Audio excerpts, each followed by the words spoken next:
Icon 25 Malayalam YouTube ചാനലിലേക്ക് എല്ലാവർക്കും സ്വാഗതം. നാം ഇന്ന് നോക്കാൻ പോകുന്നത് ലാസ്റ്റ് ഗ്രേഡിന് ചോദിക്കാൻ സാധ്യതയുള്ള പ്രധാനപ്പെട്ട ചോദ്യങ്ങളാണ്. അതിനു മുമ്പ് ചാനൽ ഉപകാരപ്പെട്ടെന്ന് തോന്നിയാൽ എല്ലാവരും ഒന്ന് ലൈക്ക് ചെയ്യുക, ഷെയർ ചെയ്യുക, താഴെയുള്ള ബെല്ലൈക്കൺ ക്ലിക്ക് ചെയ്യുക. നമ്മുടെ ചാനലിനെ ഒന്ന് സപ്പോർട്ട് ചെയ്യുക. നമുക്ക് ആരംഭിക്കാം.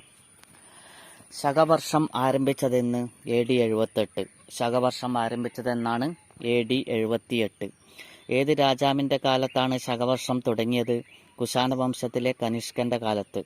കുശാന വംശത്തിലെ കനിഷ്കന്റെ കാലത്താണ് ശകവർഷം തുടങ്ങിയത്. ഇന്ത്യയുടെ ദേശീയ പക്ഷി മയിൽ. ഇന്ത്യയുടെ ദേശീയ പക്ഷിയാണ് മയിൽ. ഇന്ത്യയുടെ ദേശീയ ജലജീവി റിവർ ഡോൾഫിൻ.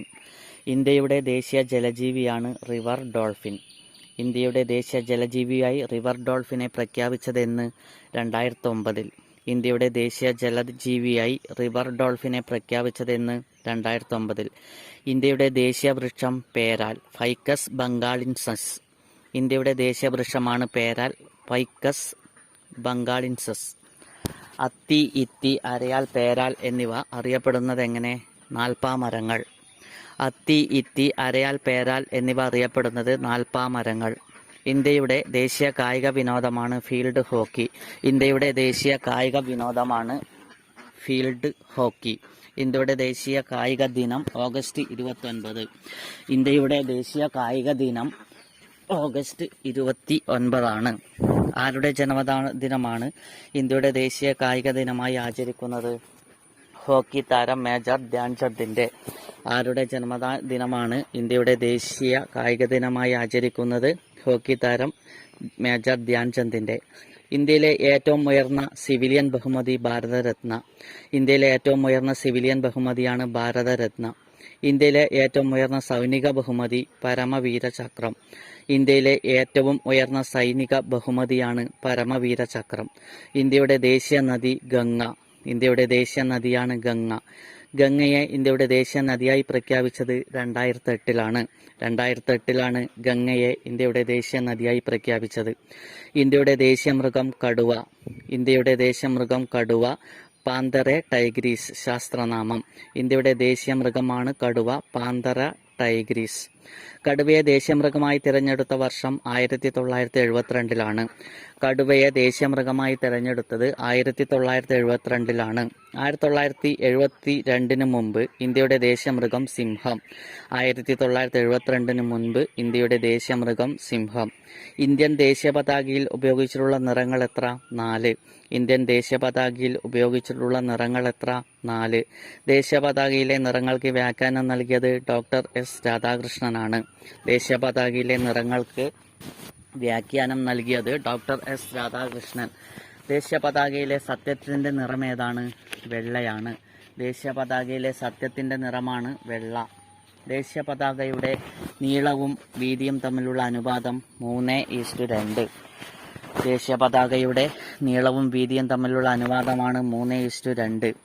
ഇന്ത്യയുടെ ദേശീയ പതാകയിലെ ത്യാഗത്തിന്റെയും നിസ്സംഗതയുടെയും പ്രതീകമായ നിറം കുങ്കുമം. ഇന്ത്യയുടെ ദേശീയ പതാകയിലെ ത്യാഗത്തിന്റെയും നിസ്സംഗതയുടെയും പ്രതീകമായ നിറം കുങ്കുമം. ദേശീയ പതാകയിലെ അശോക ചക്രത്തിന്റെ നിറം നാവിക നീല, നേവി ബ്ലൂ. ദേശീയ പതാകയിലെ അശോക ചക്രത്തിന്റെ നിറമാണ് നാവിക നീല, നേവി ബ്ലൂ. ഇന്ത്യയുടേതായി ഒരു ദേശീയ പതാക ആദ്യമായി ഉയർത്തിയത് മാഡം ഭിക്കാജി കാമ. ഇന്ത്യയുടേതായ ഒരു ദേശീയ പതാക ആദ്യം ഉയർത്തിയത് മാഡം ഭിക്കാജി കാമ. ദേശീയ പതാകയുടെ മാതൃക തയ്യാറാക്കിയത് പിംഗലി വെങ്കയ്യ. ദേശീയ പതാകയുടെ മാതൃക തയ്യാറാക്കിയത് പിംഗലി വെങ്കയ്യ. ഇന്ത്യൻ കരസേനാ ദിനം ജനുവരി 15. ഇന്ത്യൻ കരസേനാ ദിനം ജനുവരി 15. നാവികസേനാ ദിനമായി ആചരിക്കുന്നത് ഡിസംബർ 4. നാവികസേനാ ദിനം ഡിസംബർ 4. ഇന്ത്യൻ കരസേനയുടെ ഇന്ത്യക്കാരനായ ആദ്യ ജനറൽ KM കരിയപ്പ. ഇന്ത്യൻ കരസേനയുടെ ഇന്ത്യക്കാരനായ ആദ്യ ജനറലാണ് KM Cariappa. Defence services staff college സ്ഥിതി ചെയ്യുന്നത് എവിടെ? Wellington. Defence service staff college സ്ഥിതി ചെയ്യുന്നത് വെല്ലിംഗ്ടൺ. ഇന്ത്യൻ വ്യോമസേനയുടെ ആപ്തവാക്യം എന്താണ്? എവിടെ നിന്ന്? ഭഗവത്ഗീത. ഇന്ത്യൻ വ്യോമസേനയുടെ ആപ്തവാക്യം എടുത്തത് എവിടെ നിന്നാണ്? ഭഗവത്ഗീത. ഇന്ത്യൻ വ്യോമസേനയുടെ ആപ്തവാക്യം നഭസ്പർശം ദീപ്തം. ഇന്ത്യൻ വ്യോമസേനയുടെ ആപ്തവാക്യമാണ് നഭസ്പർശം ദീപ്തം. ഇന്ത്യൻ വ്യോമസേനയുടെ ആദ്യ പേര് റോയൽ ഇന്ത്യൻ എയർഫോഴ്സ്. ഇന്ത്യൻ വ്യോമസേനയുടെ ആദ്യത്തെ പേരാണ് റോയൽ ഇന്ത്യൻ എയർഫോഴ്സ്. തുടക്കത്തിൽ ഇന്ത്യൻ വ്യോമസേനയുടെ അംഗബലം 25. തുടക്കത്തിൽ ഇന്ത്യൻ വ്യോമസേനയുടെ അംഗബലം 25ആയിരുന്നു. സദേൺ എയർ കമാൻഡിന്റെ ആസ്ഥാനം തിരുവനന്തപുരമാണ്. സദേൺ എയർ കമാൻഡിന്റെ ആസ്ഥാനം തിരുവനന്തപുരം. ഇന്ത്യൻ വ്യോമസേനയിലെ ആദ്യത്തെ air chief marshal Arjan Singh. Indian വ്യോമസേനയിലെ ആദ്യത്തെ എയർ ചീഫ് മാർഷലാണ് അർജൻ സിംഗ്. ഇന്ത്യക്ക് വേണ്ടി നയിച്ച ആദ്യ വ്യോമസേനാധിപനാണ് Arjan Singh. Indian air force academy ഇവിടെ ഹൈദരാബാദിൽ. ഇന്ത്യൻ എയർഫോഴ്സ് അക്കാദമി സ്ഥിതി ചെയ്യുന്നത് ഹൈദരാബാദിൽ. ഇന്ത്യൻ വ്യോമസേനയുടെ പതാകയിലെ പ്രധാന നിറമാണ് നീല. ഇന്ത്യൻ വ്യോമസേനയുടെ പതാകയിലെ പ്രധാന നിറമാണ് നീല. ഇന്ത്യയുടെ ആദ്യത്തെ വിമാനവാഹിനി കപ്പൽ INS വിക്രാന്ത്. ഇന്ത്യയുടെ ആദ്യത്തെ വിമാനവാഹിനി കപ്പലാണ് INS വിക്രാന്ത്. ഇന്ത്യ നിർമ്മിച്ച പൈലറ്റില്ലാത്ത വിമാനമാണ് ലക്ഷ്യ. ഇന്ത്യ നിർമ്മിച്ച പൈലറ്റില്ലാത്ത വിമാനം ലക്ഷ്യ. വായുസേനയുടെ ഒറ്റ എഞ്ചിനുള്ള ഹെലികോപ്റ്ററുകൾ ചേതക് ചീറ്റ. വായുസേനയുടെ ഒറ്റ എഞ്ചിനുള്ള ഹെലികോപ്റ്ററുകളാണ് ചേതക് ചീറ്റ. മിറാഷ് വിമാനം നിർമ്മിച്ചത് ഏത് രാജ്യം? ഫ്രാൻസ്. മിറാഷ് വിമാനം നിർമ്മിച്ചത് ഏത് രാജ്യമാണ്? ഫ്രാൻസ്. ഇന്ത്യയിലെ ഏറ്റവും വലിയ അർദ്ധസൈനിക വിഭാഗം CRPF. ഇന്ത്യയിലെ ഏറ്റവും വലിയ അർദ്ധ സൈനിക വിഭാഗമാണ് CRPF. ഇന്ത്യൻ സായുധ സേനകളുടെ തലവൻ രാഷ്ട്രപതിയാണ്. ഇന്ത്യൻ സായുധ സേനകളുടെ തലവനാണ് രാഷ്ട്രപതി. സൈനിക സ്കൂളുകൾ എന്ന ആശയം അവതരിപ്പിച്ചത് ആര്? VK കൃഷ്ണമേനോൻ. സൈനിക സ്കൂൾ എന്ന ആശയം അവതരിപ്പിച്ചത് VK കൃഷ്ണമേനോനാണ്. ഇന്ത്യ ആദ്യമായി ആണവ വിസ്ഫോടനം നടത്തിയ സ്ഥലം പോക്രാൻ. ഇന്ത്യ ആദ്യമായി ആണവ വിസ്ഫോടനം നടത്തിയത് പോക്രാൻ. ഇന്ത്യൻ ആണവായുധങ്ങളുടെ സമ്പൂർണ്ണ നിയന്ത്രണം കൈയാളുന്നത് സ്ട്രാറ്റജിക് ഫോഴ്സ് കമാൻഡ്. ഇന്ത്യൻ ആണവ ആയുധങ്ങളുടെ സമ്പൂർണ്ണ നിയന്ത്രണം കൈയാളുന്നത് സ്ട്രാറ്റജിക് ഫോഴ്സഡ് കമാൻഡറാണ്. ഇന്ത്യയുടെ ആദ്യത്തെ ആണവ റിയാക്ടർ അപ്സരയാണ്. ഇന്ത്യയുടെ ആദ്യത്തെ ആണവ റിയാക്ടർ അപ്സര. ഇന്ത്യൻ ആണവോർജ കമ്മീഷൻ നിലവിൽ വന്നത് 1948. ഇന്ത്യൻ ആണവോർജ കമ്മീഷൻ നിലവിൽ വന്നത് 1948. ഇന്ത്യൻ ആണവ പദ്ധതിയുടെ പിതാവ് ഡോക്ടർ HJ ബാബ. ഇന്ത്യൻ ആണവ പദ്ധതിയുടെ പിതാവാണ് ഡോക്ടർ HJ ബാബ. ഇന്ത്യ ആദ്യമായി ആണവ വിസ്ഫോടനം നടത്തിയത് 1974 മെയ് 18-നാണ്. 1974 മെയ് 18-നാണ് ഇന്ത്യ ആദ്യമായി ആണവ വിസ്ഫോടനം നടത്തിയത്. ആദ്യത്തെ ഇന്ത്യ പാകിസ്ഥാൻ യുദ്ധം നടന്ന വർഷമാണ് 1947. ആദ്യത്തെ ഇന്ത്യ പാകിസ്ഥാൻ യുദ്ധം നടന്നത് 1947-ലാണ്. ഇന്ത്യയും ചൈനയും തമ്മിൽ യുദ്ധം നടന്നത് 1962. ഇന്ത്യയും ചൈനയും തമ്മിൽ യുദ്ധം നടന്നത് എന്നാണ്? 1962. 1971 യുദ്ധത്തിൽ പാകിസ്ഥാൻ കീഴടങ്ങിയ ദിവസം ഡിസംബർ 16. 1971 യുദ്ധത്തിൽ പാകിസ്ഥാൻ കീഴടങ്ങിയ ദിവസമാണ് ഡിസംബർ 16. വിജയ് ദിവസ് ആയി ആചരിക്കുന്നത് ഡിസംബർ 16 ആണ്. വിജയ് ദിവസ് ആയി ആചരിക്കുന്നത് ഡിസംബർ 16. കാർഗിലിൽ വിജയ ദിവസമായി ആചരിക്കുന്നതെന്ന്? ജൂലൈ 26. കാർഗിൽ വിജയ ദിവസമായി ആചരിക്കുന്നത് ജൂലൈ 26. കാർഗിൽ യുദ്ധം നടന്ന വർഷം 1999 കാർഗിൽ യുദ്ധം നടന്ന വർഷമാണ് 1999. ഇന്ത്യയിലെ പുതിയ ദേശീയ വിദ്യാഭ്യാസ നയം നിലവിൽ വന്നത് 1986-ലാണ്. 1986-ലാണ് ഇന്ത്യയിലെ പുതിയ വിദ്യാഭ്യാസ നയം നിലവിൽ വന്നത്. ദേശീയ വിദ്യാഭ്യാസ ദിനം നവംബർ 11. നവംബർ 11-നാണ് ദേശീയ വിദ്യാഭ്യാസ ദിനം. UGCയുടെ ആസ്ഥാനം ന്യൂഡൽഹി. UGCയുടെ ആസ്ഥാനമാണ് ന്യൂഡൽഹി. ഇന്ത്യയിലെ ആദ്യത്തെ പ്രവാസി സർവകലാശാല സ്ഥാപിക്കുന്നത് എവിടെയാണ്? ബാംഗ്ലൂരിൽ. ഇന്ത്യയിലെ ആദ്യത്തെ പ്രവാസി സർവകലാശാല ആരംഭിക്കുന്നത് ബാംഗ്ലൂരിലാണ്. വിക്ടേഴ്സ് പ്രാബല്യത്തിൽ വന്ന വർഷം 2004. വിക്ടേഴ്സ് പ്രാബല്യത്തിൽ വന്നത് 2004-ലാണ്. ദേശീയ സാക്ഷരതാ മിഷൻ നിലവിൽ വന്നത് 1998 മെയ് 5-നാണ്. ദേശീയ സാക്ഷരതാ മിഷൻ നിലവിൽ വന്നത് 1998 മെയ് 5-നാണ്. ദേശീയ സാക്ഷരതാ മിഷന് യുനെസ്കോയുടെ നോമ ലിറ്ററസി പ്രൈസ് ലഭിച്ചത് 1999. 1999 ദേശീയ സാക്ഷരതാ മിഷന് യുനെസ്കോയുടെ നോമ ലിറ്ററസി പ്രൈസ് ലഭിച്ചു. രാജ്യാന്തര സാക്ഷരതാ ദിനം സെപ്റ്റംബർ 8. സെപ്റ്റംബർ 8-നാണ് രാജ്യാന്തര സാക്ഷരതാ ദിനമായി ആചരിക്കുന്നത്. സർവശിക്ഷാ അഭിയാൻ ആരംഭിച്ചത് 2001-ലാണ്. 2001 സർവശിക്ഷാ അഭിയാൻ ആരംഭിച്ചത്. 1948 നിയോഗിക്കപ്പെട്ട യൂണിവേഴ്സിറ്റി വിദ്യാഭ്യാസ കമ്മീഷന്റെ തലവൻ ഡോക്ടർ എസ് രാധാകൃഷ്ണൻ. 1948 നിയോഗിക്കപ്പെട്ട യൂണിവേഴ്സിറ്റി വിദ്യാഭ്യാസ കമ്മീഷന്റെ തലവൻ ഡോക്ടർ എസ് രാധാകൃഷ്ണൻ. പാർലമെന്റിന്റെ ഒരു ആക്ട് മുഖേന UGC നിലവിൽ വന്ന വർഷം 1956. പാർലമെന്റിന്റെ ഒരു ആക്ട് മുഖേന UGC നിലവിൽ വന്ന വർഷം 1956. നാഷണൽ ലിറ്ററസി മിഷൻ ആരംഭിച്ച വർഷം 1988. നാഷണൽ ലിറ്ററസി മിഷൻ ആരംഭിച്ച വർഷമാണ് 1988. ഇന്ത്യയിലെ ആദ്യത്തെ IIT സ്ഥാപിച്ചത് എവിടെ? ഖരഗ്പൂർ. ഇന്ത്യയിലെ ആദ്യത്തെ IIT സ്ഥാപിക്കപ്പെട്ടത് ഖരഗ്പൂരിലാണ്. നാണയത്തിന്റെ അളവ് നിയന്ത്രിക്കുന്ന ബാങ്ക് റിസർവ് ബാങ്ക് ആണ്. നാണയത്തിന്റെ അളവ് നിയന്ത്രിക്കുന്ന ബാങ്ക് റിസർവ് ബാങ്ക്. റിസർവ് ബാങ്കിന്റെ കേരളത്തിലെ പ്രധാന ശാഖ എവിടെയാണ്? തിരുവനന്തപുരം. റിസർവ് ബാങ്കിന്റെ കേരളത്തിലെ പ്രധാന ശാഖ എവിടെയാണ്? തിരുവനന്തപുരം. ഇന്ത്യയുടെ പ്രധാനമന്ത്രി പദത്തിലെത്തിയ ആദ്യ റിസർവ് ബാങ്ക് ഗവർണറാണ് ഡോക്ടർ മൻമോഹൻ സിംഗ്. ഇന്ത്യയുടെ പ്രധാനമന്ത്രി പദത്തിലെത്തിയ ആദ്യത്തെ Reserve Bank governor Manmohan Singh ആണ്. സേവിംഗ് ബാങ്ക് സംവിധാനം തുടങ്ങിയ ആദ്യത്തെ Indian bank Presidency Bank 1833. Saving bank സംവിധാനം തുടങ്ങിയ ആദ്യത്തെ ഇന്ത്യൻ ബാങ്കാണ് പ്രസിഡൻസി ബാങ്ക് 1833. ലാലാ ലജ്പത് റായ് ലാഹോറിൽ ആരംഭിച്ച bank Punjab National Bank. Lala Lajpat Rai ലാഹോറിൽ ആരംഭിച്ച ബാങ്കാണ് പഞ്ചാബ് നാഷണൽ ബാങ്ക്. ചെക്ക് സമ്പ്രദായം ഏർപ്പെടുത്തിയ ആദ്യത്തെ ബാങ്ക് ബംഗാൾ ബാങ്ക് 1784. ചെക്ക് സമ്പ്രദായം ഏർപ്പെടുത്തിയ ആദ്യത്തെ ബാങ്ക് ബംഗാൾ ബാങ്ക് 1784. ഇന്ത്യയിലെ ഏറ്റവും പഴയ പൊതുമേഖലാ ബാങ്ക് അലഹാബാദ് ബാങ്ക് 1865. ഇന്ത്യയിലെ ഏറ്റവും പഴയ പൊതുമേഖലാ ബാങ്കാണ് Allahabad bank 1865. Banking companies act പിന്നീട് ഏത് പേരിൽ അറിയപ്പെട്ടു? Banking regulation act. Banking companies act പിന്നീട് ഏത് പേരിൽ അറിയപ്പെട്ടു? Banking regulation act. Imperial bank of ഇന്ത്യയുടെ ദേശസാൽക്കരണം നടന്നത് ഏത് വർഷമാണ്? 1955. ഇമ്പീരിയൽ ബാങ്ക് ഓഫ് ഇന്ത്യയുടെ ദേശസാൽക്കരണം നടന്നത് 1955. ആദ്യഘട്ട ബാങ്ക് ദേശസാൽക്കരണം നടന്ന വർഷം 1969 ജൂലൈ 19. ആദ്യഘട്ട ബാങ്ക് ദേശസാൽക്കരണം നടന്ന വർഷമാണ് 1969 ജൂലൈ 19. ഇന്ത്യയിലെ ആദ്യത്തെ സ്വകാര്യ ബാങ്ക് UTI ബാങ്ക്. ഇന്ത്യയിലെ ആദ്യത്തെ സ്വകാര്യ ബാങ്ക് UTI ബാങ്ക്. UTI ബാങ്കിന്റെ ഇപ്പോഴത്തെ പേര് ആക്സിസ് ബാങ്ക്. UTI ബാങ്കിന്റെ ഇപ്പോഴത്തെ പേരാണ് ആക്സിസ് ബാങ്ക്. ഇന്ത്യയിലെ ഏറ്റവും വലിയ വാണിജ്യ പൊതുമേഖലാ ബാങ്കാണ് സ്റ്റേറ്റ് ബാങ്ക് ഓഫ് ഇന്ത്യ. ഇന്ത്യയിലെ ഏറ്റവും വലിയ വാണിജ്യ പൊതുമേഖലാ bank state bank of India. ഏറ്റവും കൂടുതൽ ശാഖകളുള്ള ഇന്ത്യൻ ബാങ്കാണ് SBI. ഏറ്റവും കൂടുതൽ ശാഖകളുള്ള ഇന്ത്യൻ ബാങ്കാണ് SBI. ഇന്ത്യയിലെ ഓഹരി വിപണികളുടെ പ്രവർത്തനത്തെ നിയന്ത്രിക്കുന്ന സ്ഥാപനം സെബി. ഇന്ത്യയിലെ ഓഹരി വിപണികളുടെ പ്രവർത്തനത്തെ നിയന്ത്രിക്കുന്ന സ്ഥാപനമാണ് SEBI.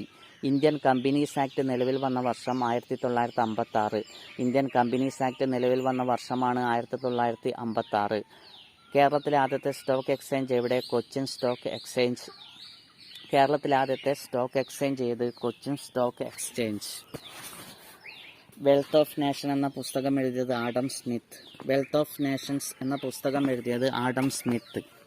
Plant economy for India ആരുടെ കൃതിയാണ്? M. Visvesvaraya. Plant economy for India ആരുടെ കൃതിയാണ്? M. വിശ്വേശ്വരയ്യ. പഞ്ചവത്സര പദ്ധതികൾക്ക് അവസാന അനുമതി നൽകുന്നത് ദേശീയ വികസന കൗൺസിൽ. പഞ്ചവത്സര പദ്ധതികൾക്ക് അവസാന അനുമതി നൽകുന്നത് ദേശീയ വികസന കൗൺസിൽ.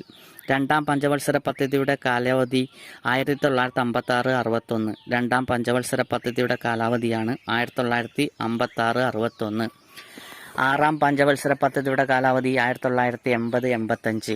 ആറാം പഞ്ചവത്സര പദ്ധതിയുടെ കാലാവധി 1980-85. ആറാം പഞ്ചവത്സര പദ്ധതിയുടെ പ്രധാന ലക്ഷ്യമാണ് ദാരിദ്ര്യ നിർമ്മാർജ്ജനം. ആറാം പഞ്ചവത്സര പദ്ധതിയുടെ പ്രധാന ലക്ഷ്യമാണ് ദാരിദ്ര്യ നിർമ്മാർജ്ജനം. ഏഴാം പഞ്ചവത്സര പദ്ധതിയുടെ കാലാവധി 1985-1990. ഏഴാം പഞ്ചവത്സര പദ്ധതിയുടെ കാലാവധി 1985-1990. 12ാം പഞ്ചവത്സര പദ്ധതിയുടെ കാലഘട്ടം 2012-2017. 12ാം പഞ്ചവത്സര പദ്ധതിയുടെ കാലഘട്ടമാണ് 2012-2017. ലോകത്തിലെ ഏറ്റവും വലിയ തപാൽ ശൃംഖലയുള്ള രാജ്യം ഇന്ത്യ. ലോകത്തിലെ ഏറ്റവും വലിയ തപാൽ ശൃംഖലയുള്ള രാജ്യമാണ് ഇന്ത്യ. ഇന്ത്യയിലെ ആദ്യത്തെ ജനറൽ പോസ്റ്റ് ഓഫീസ് സ്ഥാപിതമായ വർഷം 1774. 1774 ഇന്ത്യയിലെ ആദ്യത്തെ ജനറൽ പോസ്റ്റ് ഓഫീസ് സ്ഥാപിതമായത്. ഇന്ത്യയിലെ ആദ്യത്തെ ജനറൽ പോസ്റ്റ് ഓഫീസ് സ്ഥാപിതമായത് കൊൽക്കത്തയിലാണ്. ഇന്ത്യയിലെ ആദ്യത്തെ ജനറൽ പോസ്റ്റ് ഓഫീസ് സ്ഥാപിതമായത് കൊൽക്കത്തയിലാണ്. ഇന്ത്യയിലെ ആദ്യ പോസ്റ്റൽ സ്റ്റാമ്പിൻ്റെ പേരെന്തായിരുന്നു? സിന്ധ് ഡാക്ക്. ഇന്ത്യയിലെ ആദ്യത്തെ പോസ്റ്റൽ സ്റ്റാമ്പിൻ്റെ പേരായിരുന്നു സിന്ധ് ഡാക്ക്. ഏഷ്യയിലെ തന്നെ ആദ്യത്തെ സ്റ്റാമ്പായിരുന്നു ഇത്. ഔദ്യോഗികമായി ഇന്ത്യയിൽ പോസ്റ്റൽ സർവീസ് നിലവിൽ വന്ന വർഷം 1854 ഒക്ടോബർ 1. ഔദ്യോഗികമായി ഇന്ത്യയിൽ പോസ്റ്റൽ സർവീസ് നിലവിൽ വന്ന വർഷമാണ് 1854 ഒക്ടോബർ 1. ഇന്ത്യയിൽ പിൻകോഡ് സംവിധാനം ഏർപ്പെടുത്തിയത് 1972 ഓഗസ്റ്റ് 15. 1972 ഓഗസ്റ്റ് 15 ഇന്ത്യയിൽ പിൻകോഡ് സംവിധാനം ഏർപ്പെടുത്തിയത്. പോസ്റ്റൽ സൗകര്യത്തിന് ഇന്ത്യയെ എത്ര സോണുകളായി വിഭജിച്ചു? 8. പോസ്റ്റൽ സൗകര്യത്തിനായി ഇന്ത്യയെ 8 സോണുകളായി വിഭജിച്ചു. ആർമി പോസ്റ്റൽ കോഡ് ആരംഭിക്കുന്ന അക്കം 9. 9 ആർമി പോസ്റ്റൽ കോഡ് ആരംഭിക്കുന്ന അക്കം. ഇന്ത്യയിൽ മണി ഓർഡർ സംവിധാനം നിലവിൽ വന്നത് 1880. 1880 ഇന്ത്യയിൽ മണി ഓർഡർ സംവിധാനം നിലവിൽ വന്നത്. ഇന്ത്യയിൽ സ്പീഡ് പോസ്റ്റ് സംവിധാനം ആരംഭിച്ചത് 1986 ഓഗസ്റ്റ് 1. 1986 ഓഗസ്റ്റ് 1 ഇന്ത്യയിൽ സ്പീഡ് പോസ്റ്റ് സംവിധാനം ആരംഭിച്ചത്. ഏറ്റവും കൂടുതൽ ആളുകൾ പണിയെടുക്കുന്ന സ്ഥാപനം ഇന്ത്യൻ റെയിൽവേ. ഏറ്റവും കൂടുതൽ ആളുകൾ പണിയെടുക്കുന്ന സ്ഥാപനമാണ് ഇന്ത്യൻ റെയിൽവേ. വ്യോമഗതാഗത വ്യവസായം ദേശസാൽക്കരിച്ച വർഷം 1953 ഓഗസ്റ്റ് 1. വ്യോമഗതാഗത വ്യവസായം ദേശസാൽക്കരിച്ച വർഷമാണ് 1953 ഓഗസ്റ്റ് 1. ബോർഡർ ഓഫ് ഓർഗനൈസേഷൻ സ്ഥാപിതമായ വർഷം 1960. ബോർഡർ ഓഫ് ഓർഗനൈസേഷൻ സ്ഥാപിതമായത് 1960. ദേശീയപാത ദൈർഘ്യത്തിൽ ഒന്നാമതുള്ള ദക്ഷിണേന്ത്യൻ സംസ്ഥാനം കർണാടകം. ദേശീയപാത ദൈർഘ്യത്തിൽ ഒന്നാമതുള്ള ദക്ഷിണേന്ത്യൻ സംസ്ഥാനമാണ് കർണാടകം. ഏറ്റവും കുറവ് ദൂരം ദേശീയപാതയുള്ള സംസ്ഥാനമാണ് ഗോവ. ഏറ്റവും കുറവ് ദൂരം ദേശീയപാതയുള്ള സംസ്ഥാനമാണ് ഗോവ. ഉൾനാടൻ ജലപാതകളുടെ വികസനത്തിലും നിയന്ത്രണത്തിനുമായിട്ടുള്ള സ്ഥാപനമേത്? ഉൾനാടൻ ജലപാത അതോറിറ്റി. 1986. ഉൾനാടൻ ജലപാതകളുടെ വികസനത്തിനും നിയന്ത്രണത്തിനുമുള്ള സ്ഥാപനമേത്? ഉൾനാടൻ ജലപാത അതോറിറ്റി. 1986. ഇന്ത്യയിലെ സ്വകാര്യ മേഖലയിലുള്ള ആദ്യത്തെ തുറമുഖം ഗുജറാത്തിലെ പിപ്പവാവ് തുറമുഖം. ഇന്ത്യയിലെ സ്വകാര്യ മേഖലയിലുള്ള ആദ്യത്തെ തുറമുഖമാണ് ഗുജറാത്തിലെ പിപ്പവാവ് തുറമുഖം. ദേശീയ ഉൾനാടൻ ജലഗതാഗത ഇൻസ്റ്റിറ്റ്യൂട്ട് സ്ഥിതി ചെയ്യുന്നത് എവിടെ? പട്നയിൽ. ദേശീയ ഉൾനാടൻ ജലഗതാഗത ഇൻസ്റ്റിറ്റ്യൂട്ട് സ്ഥിതി ചെയ്യുന്നത് പട്നയിൽ. ഇന്ത്യൻ തുറമുഖങ്ങൾക്കിടയിൽ തിളങ്ങുന്ന രത്നം എന്നറിയപ്പെടുന്ന തുറമുഖമാണ് വിശാഖപട്ടണം. ഇന്ത്യൻ തുറമുഖങ്ങൾക്കിടയിൽ തിളങ്ങുന്ന രത്നം എന്നറിയപ്പെടുന്ന തുറമുഖം വിശാഖപട്ടണം. ഇന്ത്യയിലെ ഏറ്റവും ആഴം കൂടിയ തുറമുഖം വിശാഖപട്ടണം. ഇന്ത്യയിലെ ഏറ്റവും ആഴം കൂടിയ തുറമുഖം വിശാഖപട്ടണം. ഇന്ത്യയിലെ ഏക നദീജന്യ തുറമുഖം സ്ഥിതി ചെയ്യുന്നത് കൊൽക്കത്തയിലാണ്. കൊൽക്കത്തയിലാണ് ഇന്ത്യയിലെ ഏക നദീജന്യ തുറമുഖം സ്ഥിതി ചെയ്യുന്നത്. ഇന്ത്യയിലെ ഏറ്റവും വലിയ സ്വകാര്യ തുറമുഖം മുന്ദ്ര, ഗുജറാത്ത്. ഇന്ത്യയിലെ ഏറ്റവും വലിയ സ്വകാര്യ തുറമുഖം മുന്ദ്ര, ഗുജറാത്ത്. കൊച്ചി തുറമുഖം ഉദ്ഘാടനം ചെയ്തത് 1928 മെയ് 26. 1928 മെയ് 26 കൊച്ചി തുറമുഖം ഉദ്ഘാടനം ചെയ്തത്. കൊച്ചിൻ പോർട്ട് ട്രസ്റ്റ് രൂപവൽക്കരിച്ചത് 1964. 1964 കൊച്ചിൻ പോർട്ട് ട്രസ്റ്റ് രൂപീകരിച്ചത്. വേലിയേറ്റ തുറമുഖം സ്ഥിതി ചെയ്യുന്നത് കാണ്ട്ല. വേലിയേറ്റ തുറമുഖം സ്ഥിതി ചെയ്യുന്നത് കാണ്ട്ല. ഇന്ത്യയിൽ റെയിൽ ഗതാഗതം ആരംഭിച്ച വർഷം 1853. ഇന്ത്യയിൽ റെയിൽ ഗതാഗതം ആരംഭിച്ച വർഷം 1853. ഇന്ത്യൻ റെയിൽവേയുടെ ഭാഗ്യമുദ്ര ബോലു എന്ന ആനക്കുട്ടി. ഇന്ത്യൻ റെയിൽവേയുടെ ഭാഗ്യമുദ്ര ബോലു എന്ന ആനക്കുട്ടി. ഇന്ത്യയിൽ ആദ്യത്തെ ഇലക്ട്രിക് ട്രെയിൻ ഓടിത്തുടങ്ങിയത് 1925. 1925 ഇന്ത്യയിലെ ആദ്യത്തെ ഇലക്ട്രിക് ട്രെയിൻ ഓടിത്തുടങ്ങിയത്. ഇന്ത്യയിലെ ആദ്യത്തെ ഡബിൾ ഡക്കർ ട്രെയിൻ സർവീസ് നടത്തിയ പാത ബോംബെ, മുംബൈ, പൂനെ റൂട്ടിൽ 1928. ഇന്ത്യയിലെ ആദ്യത്തെ ഡബിൾ ഡക്കർ ട്രെയിൻ സർവീസ് നടത്തിയത് മുംബൈ, പൂനെ റൂട്ടിലാണ്. 1978 ആദ്യമായി ഓടിത്തുടങ്ങിയത്. ഇന്ത്യൻ റെയിൽവേ ദേശസാൽക്കരിക്കപ്പെട്ട വർഷമാണ് 1951. ഇന്ത്യൻ റെയിൽവേ ദേശസാൽക്കരിക്കപ്പെട്ട വർഷമാണ് 1951. ഏറ്റവും ഉയരത്തിലുള്ള റെയിൽവേ സ്റ്റേഷൻ ഡാർജിലിംഗിലെ ഗൂം. ഏറ്റവും ഉയരത്തിലുള്ള റെയിൽവേ സ്റ്റേഷൻ ഡാർജിലിംഗിലെ ഗൂം. ഇന്ത്യയിലെ ഏക mountain railway Nilgiri mountain railway. ഇന്ത്യയിലെ ഏക മൗണ്ടെയിൻ റെയിൽവേയാണ് നീലഗിരി മൗണ്ടെയിൻ റെയിൽവേ. പ്രവർത്തനം തുടരുന്ന ലോകത്തിലെ ഏറ്റവും പഴക്കമുള്ള ട്രെയിൻ ഫെയറി ക്വീൻ. പ്രവർത്തനം തുടരുന്ന ലോകത്തിലെ ഏറ്റവും പഴക്കം ചെന്ന ട്രെയിനാണ് ഫെയറി ക്വീൻ. ഇന്ത്യൻ റെയിൽവേയുടെ ആഡംബര ടൂറിസ്റ്റ് ട്രെയിനാണ് പാലസ് ഓഫ് വീൽസ്. ഇന്ത്യൻ റെയിൽവേയുടെ ആഡംബര ടൂറിസ്റ്റ് ട്രെയിനാണ് പാലസ് ഓഫ് വീൽസ്. ഏറ്റവും ദൂരത്തിലോടുന്ന train Vivek Express. Vivek Express ആണ് ഏറ്റവും ദൂരത്തിലോടുന്നത്. ഏറ്റവും നീളം കൂടിയ റെയിൽവേ പ്ലാറ്റ്ഫോം പശ്ചിമ ബംഗാളിലെ ഗരഖ്പൂർ. പശ്ചിമ ബംഗാളിലെ ഗരഖ്പൂർ ആണ് ഏറ്റവും നീളം കൂടിയ റെയിൽവേ പ്ലാറ്റ്ഫോം. ഗ്രാമപ്രദേശങ്ങളിൽ വൈദ്യസഹായം എത്തിക്കുന്നതിനായി ഓടുന്ന ട്രെയിനാണ് life line express. Life line express ആണ് ഗ്രാമപ്രദേശങ്ങളിൽ വൈദ്യസഹായം എത്തിക്കുന്നതിനായി ഓടുന്ന ട്രെയിൻ. ദക്ഷിണേന്ത്യയിലെ ആദ്യത്തെ ആർഭാട ട്രെയിൻ സർവീസ് സ്വർണ്ണരഥം. ദക്ഷിണേന്ത്യയിലെ ആദ്യത്തെ ആർഭാട ട്രെയിൻ സർവീസാണ് സ്വർണ്ണരഥം. ഇന്ത്യൻ റെയിൽവേയുടെ സാധാരണ ട്രെയിനുകളുടെ നിറം നീല. ഇന്ത്യൻ റെയിൽവേയുടെ സാധാരണ ട്രെയിനുകളുടെ നിറം നീല. ഇന്ത്യയിൽ ആദ്യമായി ആഭ്യന്തര സർവീസ് നടത്തിയ കമ്പനി ഇംപീരിയർ എയർവേസ്, കറാച്ചിയിൽ നിന്ന് ഡൽഹിയിലേക്ക്. ഇന്ത്യയിൽ ആദ്യമായി ആഭ്യന്തര സർവീസ് നടത്തിയ കമ്പനിയാണ് ഇംപീരിയർ എയർവേസ്, കറാച്ചിയിൽ നിന്ന് ഡൽഹിയിലേക്ക്. 2005 ഇന്ത്യൻ എയർലൈൻസ് സ്വീകരിച്ച പുതിയ പേര് ഇന്ത്യൻ. 2005 ഇന്ത്യൻ എയർലൈൻസ് സ്വീകരിച്ച പുതിയ പേര് ഇന്ത്യൻ. എയർ ഇന്ത്യയിൽ ഇന്ത്യൻ ലയിച്ച വർഷം 2007. എയർ ഇന്ത്യയിൽ ഇന്ത്യൻ ലയിച്ച വർഷം 2007. ഇന്ത്യയിലെ ആദ്യത്തെ എയർലൈൻ ഏത്? ടാറ്റ എയർലൈൻസ്. ഇന്ത്യയിലെ ആദ്യത്തെ എയർലൈനാണ് ടാറ്റ എയർലൈൻസ്. എയർ ഇന്ത്യ ലിമിറ്റഡിൻ്റെ ആദ്യ chairman JRD Tata. Air India ലിമിറ്റഡിൻ്റെ ആദ്യ ചെയർമാനാണ് JRD ടാറ്റ. എയർ ഇന്ത്യയുടെ പഴയ പേര് ടാറ്റ എയർലൈൻസ്. എയർ ഇന്ത്യയുടെ പഴയ പേരാണ് ടാറ്റ എയർലൈൻസ്. എയർ ഇന്ത്യയുടെ ചിഹ്നം മഹാരാജ. എയർ ഇന്ത്യയുടെ ചിഹ്നമാണ് മഹാരാജ.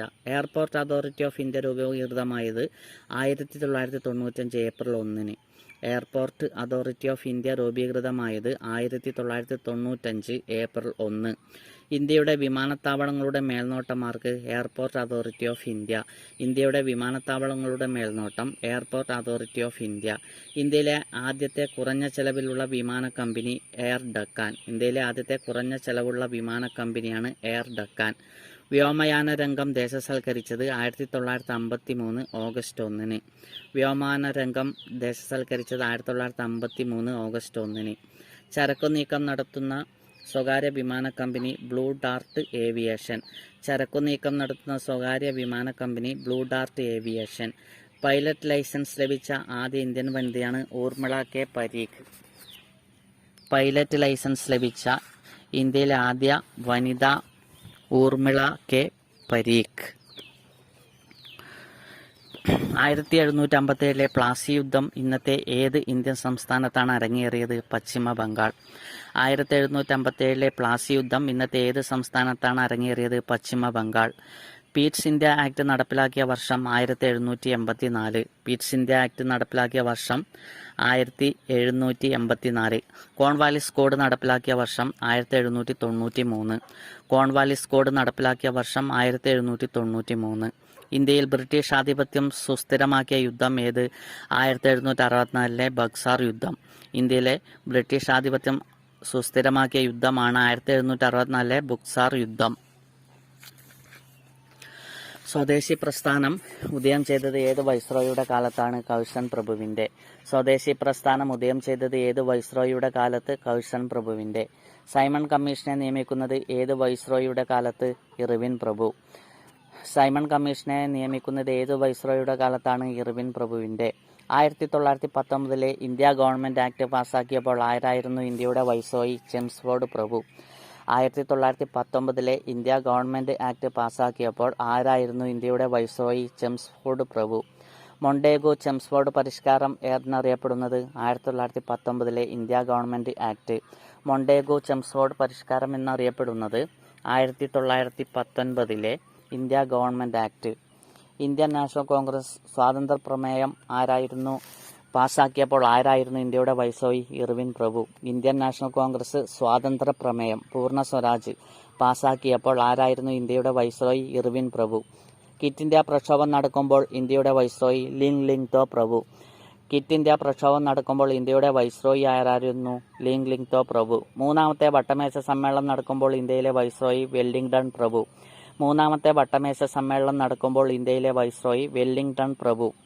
ഒന്നാം വട്ടമേശ സമ്മേളനം ഇംഗ്ലണ്ടിൽ നടക്കുമ്പോൾ ഇന്ത്യയുടെ വൈസ്രോയി ഇർവിൻ പ്രഭു ആയിരുന്നു. ഒന്നാം വട്ടമേശ സമ്മേളനം ഇംഗ്ലണ്ടിൽ നടക്കുമ്പോൾ ഇന്ത്യയുടെ വൈസ്രോയി ഇർവിൻ പ്രഭു. രണ്ടാം ലോക മഹായുദ്ധം ആരംഭിച്ചപ്പോൾ ഇന്ത്യയുടെ വൈസ്രോയി ലിങ്ലിങ്തോ പ്രഭു. രണ്ടാം ലോക മഹായുദ്ധം ആരംഭിച്ചപ്പോൾ ഇന്ത്യയുടെ വൈസ്രോയി ആരായിരുന്നു? ലിങ്ലിങ്തോ പ്രഭു. ഇന്ത്യയെ വിഭജിക്കാൻ തീരുമാനിച്ച വൈസ്രോയി മൗണ്ട് ബാറ്റൻ പ്രഭു. ഇന്ത്യയെ വിഭജിക്കാൻ തീരുമാനിച്ച വൈസ്രോയിയാണ് മൗണ്ട് ബാറ്റൻ പ്രഭു. റൗലറ്റ് ആക്ട് നിലവിൽ വരികയും അതിനെതിരെ രാജ്യത്ത് പ്രക്ഷോഭമുണ്ടാവുകയും ചെയ്തത് ഏത് വൈസ്രോയിയുടെ കാലത്ത്? ചെംസ്ഫോർഡ് പ്രഭുവിന്റെ. റൗലറ്റ് ആക്ട് നിലവിൽ വരികയും അതിനെതിരെ രാജ്യത്ത് പ്രക്ഷോഭമുണ്ടാവുകയും ചെയ്തത് ഏത് വൈസ്രോയിയുടെ കാലത്ത്? ചെംസ്ഫോർഡ് പ്രഭുവിന്റെ. ഇന്ത്യയെ വിഭജിച്ച് 1947 ഓഗസ്റ്റ് 14 പാകിസ്ഥാന് രൂപം നൽകിയ വൈസ്രോയി മൗണ്ട് ബാറ്റൻ പ്രഭു. ഇന്ത്യയെ വിഭജിച്ച് 1947 ഓഗസ്റ്റ് 14 പാകിസ്ഥാന് രൂപം നൽകിയ വൈസ്രോയി മൗണ്ട് ബാറ്റൻ പ്രഭു. ജാലിയൻവാലാബാഗ് കൂട്ടക്കൊല നടന്ന സമയത്തെ വൈസ്രോയി ചെംസ്ഫോർഡ് പ്രഭു. ജാലിയൻവാലാബാഗ് കൂട്ടക്കൊല നടന്ന സമയത്തെ വൈസ്രോയിയാണ് ചെംസ്ഫോർഡ് പ്രഭു. ക്രിപ്സ് മിഷൻ ഇന്ത്യയിലെത്തിയപ്പോൾ വൈസ്രോയി ലിങ്ലിങ്തോ പ്രഭു ആയിരുന്നു. ക്രിപ്സ് മിഷൻ ഇന്ത്യയിലെത്തിയപ്പോൾ വൈസ്രോയി ലിങ്ലിങ്തോ പ്രഭു ആയിരുന്നു. അപരനാമങ്ങളാണ് നമ്മൾ അടുത്ത് കുറച്ച് നോക്കാൻ പോകുന്നത്. ഇന്ത്യയുടെ വന്ധ്യവയോധികൻ ദാദാഭായ് നവറോജിയാണ്. ഇന്ത്യയുടെ വന്ധ്യവയോധികൻ ദാദാഭായ് നവറോജി. ബാബുജി ജഗ്ജീവൻ റാം. ബാബുജി ജഗ്ജീവൻ റാം. ആന്ധ്രാകേസരി ടി പ്രകാശം. ആന്ധ്രാകേസരി ടി പ്രകാശം. ഭാരതകേസരി മന്നത്ത് പത്മനാഭൻ. ഭാരതകേസരി മന്നത്ത് പത്മനാഭൻ. മഹർഷി സ്വാമി ദയാനന്ദ സരസ്വതി. മഹർഷി Swami Dayananda Saraswati. ഹിന്ദുമതത്തിലെ Calvin Swami Dayananda Saraswati. ഹിന്ദുമതത്തിലെ Calvin Swami Dayananda Saraswati. പൂജനീയ Guruji MS Golwalkar.